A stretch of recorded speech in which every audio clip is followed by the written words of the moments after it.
तो जो लोग ये बात ज़हन में रखते हुए पर्पस को सोचते हैं कि यार मैं यहाँ करने क्या आया हूँ, मेरा रोल क्या है इस दुनिया में, मैं अकेला तो नहीं हूँ। अल्लाह ताला ने बहुत से क्रिएचर्स बनाए, लेकिन मुझे ही क्यों यहाँ पर भेजा अर्थ में, जो कि बेस्ट प्लेस मालूम होता है।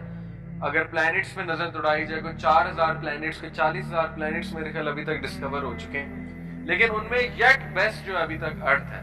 तो बेस्ट जगह पे अगर मैं आया हूं तो मुझ में कोई तो खसूसियत है ना। यही सोच के बंदे को काम डाउन हो जाना चाहिए। उसको अपने मसाइल छोटे लगने पड़ेंगे। हमारे मसाइल छोटे छोटे हैं क्योंकि हमारा विजन इतना सा हमारा विजन है। हमने कभी वास्टनेस ऑफ स्पेस नहीं सोची। हमने ये नहीं सोचा हम बेस्ट प्लेस में आए हुए हैं, अल्लाह ने हमारे लिए मुसख्खर की हुई हैं चीजें। तो हमारा बहुत बड़ा मकसद है और हमारी सिलेक्शन हुई है तो हम आए। अल्लाह ने कहा तुम सिलेक्ट हुए। पता नहीं कितनी स्पीशीज में से अल्लाह ने हमें सिलेक्ट किया। ओके, तो ये चीज बड़ा काम डाउन मुझे करती है। जब कोई मसला आ जाए, जब कोई दुख आ जाए, तो बंदे को यही सोच लेना चाहिए कि यार ये दुख compare to the bigger purpose कुछ भी नहीं है, जिस मकसद के लिए मैं यहाँ पे अब वो मकसद कैसे वाजे होना। मैं एक पर्सपेक्टिव और आपको देता हूँ। अच्छा, फिजिक्स कौन जानता है यहाँ पे? जरा फिजिक्स किसी ने थोड़ी बहुत पढ़ी हुई आप में से? अच्छा, आपने पढ़ी। तो फिजिक्स के दो जो है ना वो स्कूल ऑफ थॉट्स हैं मेनली, एक रिलेटिविटी और एक जो है वो क्वांटम मैकेनिक्स।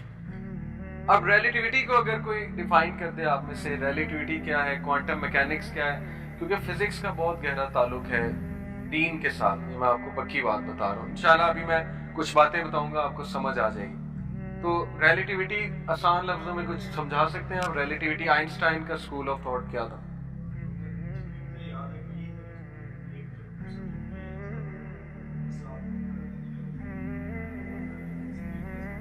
हम्म। सही सही। मैं एक बात सबको बता दूं, अच्छी माशाल्लाह आपने एक्सप्लेनेशन दी, एफर्ट दी। मैं थोड़ा और आसान अल्फाज में कि ये मत समझें कि ये जो सवाल है रिलेटिविटी और क्वांटम मैकेनिक्स, ये सिर्फ फिजिसिस्ट को आना चाहिए या आप में से हर एक को आना चाहिए। जो पुराने दौर के मुसलमान होते थे ना, उनको इन सवालों के जवाब आते थे। आप उनके फतवे उठाकर देख लें पुराने लोगों के। उन्होंने मिल्की वे इब्ने अब्बास से, आपको पता है हरकुलिस ने सवाल किया था मुसलमानों से कि मिल्की वे गैलेक्सी क्या है। इमेजिन करें हरकुलिस का सवाल। मिल्की वे गैलेक्सी ग्रीक्स को पता था, हरकुलिस ने सवाल थ्रो किया था तो इब्ने अब्बास ने आंसर किया कि मिल्की वे गैलेक्सी क्या है। उन्होंने कहा था मिल्की वे गैलेक्सी जो है ये डोर है, हमारी गैलेक्सी का दरवाजा है। और बड़ी सादा अल्फाज में उन्होंने बयान किया था कि this is where we are, ये हमारा डोर है, इससे हमारी गैलेक्सी में एंटर हुआ जाता है।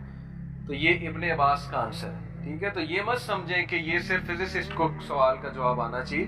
इतनी बेसिक फिजिक्स हमें आनी चाहिए। इन शॉर्ट, रिलेटिविटी, आइंस्टाइन ने कोशिश की कायनात की क्रिएशन को समझाने की। Relativity school of thought, E = mc², कि एनर्जी जो है वो मास और स्पीड ऑफ लाइट के स्क्वायर को मल्टीप्लाई करके एनर्जी बनती है। उसका ये कहना था कि एनर्जी और मास की वजह से कायनात में ग्रेविटी है। ये बेसिकली रिलेटिविटी है। उसने ग्रेविटी को डिफाइन किया जो कि एक नेचुरल कुव्वत है, एक फोर्स है ग्रेविटी। ठीक है, इसी तरह उसने बाकी फोर्सेस को मेंशन किया, इलेक्ट्रोमैग्नेटिक फोर्स को मेंशन किया, न्यूक्लियर फोर्सेस। कायनात को 4 फोर्सेस गवर्न कर रही हैं अकॉर्डिंग टू फिजिसिस्ट। एक आपकी ग्रेविटी, एक इलेक्ट्रोमैग्नेटिक फोर्स, एक वीक न्यूक्लियर फोर्स और एक स्ट्रॉन्ग न्यूक्लियर फोर्स। उसकी भी सोर्सेज ये बताते हैं लोग क्या क्या है। तो उसने कहा कि जो स्पेस है ना वो इस टिश्यू पेपर की तरह, अगर मैं आपको इमेजिन कराऊं कि स्पेस जो है ना वो स्ट्रेट इस तरह से है। ठीक है, जब स्पेस में कोई मैसिव बॉडी, मास वाली बॉडी को प्लेस किया जाता है जिसमें एनर्जी है, जिसमें मास है, तो स्पेस में क्या होता है कि कर्व होता है। स्पेस टाइम का कर्व कहा उसने इसको। ठीक है, तो उसने ग्रेविटी को डिफाइन किया कि gravity is the curvature of space time. ये ग्रेविटी, हालांकि ग्रेविटी हमारे नजदीक एक फोर्स है, लेकिन उसने एक और ऊपर की बात की कि नहीं ये कर्वेचर है। और फिर उसने ब्लैक होल्स को भी एक सोचा छोड़ा, लेकिन उस दौर में इतनी टेक्नोलॉजी नहीं थी कि ब्लैक होल आइडेंटिफाई हो सकते। अब ब्लैक होल के बारे में नई थ्योरी ये है, बल्कि थ्योरी नहीं फैक्ट है, कि हर गैलेक्सी के बीच में एक सुपर मैसिव ब्लैक होल है। और भी बहुत है लेकिन बीच में है सुपर मैसिव ब्लैक होल। वो सुपर मैसिव ब्लैक होल क्या करता है? वो स्पेस टाइम को कर्व करता है। जब स्पेस टाइम कर्व होता है तो इर्द गिर्द के स्टार्स पोजीशंस में आते हैं, प्लैनेट्स पोजीशन। यानी ब्लैक होल का इतना बड़ा मकसद है, अल्लाह ताला ने इतना बड़ा मकसद उसका बनाया है कि वो शेप दे रहा है तमाम गैलेक्सी को, किस स्टार ने कहा जाना है, कॉन्स्टिलेशंस बना रहा है, स्पीड डिफाइन कर रहा है। यानी आप सोचें कि अल्लाह ताला ने कायनात कैसे बनाई है, कि अर्थ के बारे में मैं आपको बताता हूँ कि जो हमारी अर्थ है उसकी रोटेशन की स्पीड मैंने तो लिखी है, आपको किसी को याद है अंदाजा अपने इक्वेटर पे अर्थ किस स्पीड से रोटेट कर रही है? वैसे कायनात के बारे में अगर बात करें, क्योंकि आज का टॉपिक है पीपल ऑफ इंटेलेक्ट, थोड़ी बातें सोचते हैं। कभी सोचा इससे अर्थ किस स्पीड पे रोटेट कर रही है अपने इक्वेटर एक्सिस पे? अंदाजन 100 माइल पर आवर, गाड़ी जो है वो 120 किलोमीटर पर आवर पे जाती है, ठीक है। अर्थ कितनी स्पीड पे रोटेट कर रही है अपने इक्वेटर? अंदाजन नहीं, लाइट ईयर्स तो डिस्टेंस का यूनिट है ना। माइल्स पर आवर जो है वो अपने इक्वेटर पे मूव कर रही है। स्लो है, बहुत स्लो है। ये स्पीड सुनने में बहुत आपको लगेगी लेकिन है स्लो। 1000 माइल पर आवर पे रोटेट कर रही है, ठीक है, 1000 माइल पर आवर। और इससे ऊपर नीचे नहीं है, प्लस माइनस नहीं है। जिस दिन इससे प्लस माइनस हो गया तो फिर हम गए, ठीक है। इससे थोड़ा सा प्लस माइनस हुआ तो सुनामी आ जाएगा पूरी दुनिया में। आप सोचें कि अर्थ थोड़ी सी भी रुक गई तो सारे समुद्रों का पानी इस स्पीड पे हम पर गिरेगा, 1000 माइल पर आवर की स्पीड पे आके हम पे गिरेगा। अच्छा, फिर अर्थ स्पेस में भी मूव कर रही, स्पेस एक्सपैंड कर रही है, फैल रही है। तो अल्लाह ने सूरह ज़ारियात में बताया, सूरह ज़ारियात है, अभी मुझे रेफरेंस बोल रहा है कि हमने इसको बनाया कायनात को और हम ही इसे फैला रहे। तो स्पेस फैल रही है, हर चीज स्पेस में आगे जा रही है। तो अर्थ किस स्पीड से आगे जा रही है, ये भी एक अंदाजा अगर आप लगाना चाहें। अर्थ आगे जा रही है, हर दिन आगे जाती है।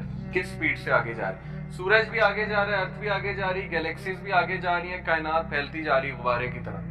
और एथियस्ट कहता है ये सब कुछ बाय चांस है। यानी आप उसकी अकल देखें कि हर चीज की स्पीड सेट है, हर चीज अपने एक्सिस पे रोटेट भी कर रही है, एंटी क्लॉकवाइज रोटेशन है, कुछ की एक आधे की क्लॉकवाइज रोटेशन है, और हर चीज एक्सपैंड भी कर रही है, स्पेस में भी ट्रेवल कर रही है, उसको अपना एलिप्टिकल पाथ भी पता है। अर्थ को समहाउ बिग बैंग के बाद पता था मैंने यहाँ आना है, सूरज से इतना दूर होना है, ओजोन लेयर बननी, ये सब वो कहते हैं बाय चांस है।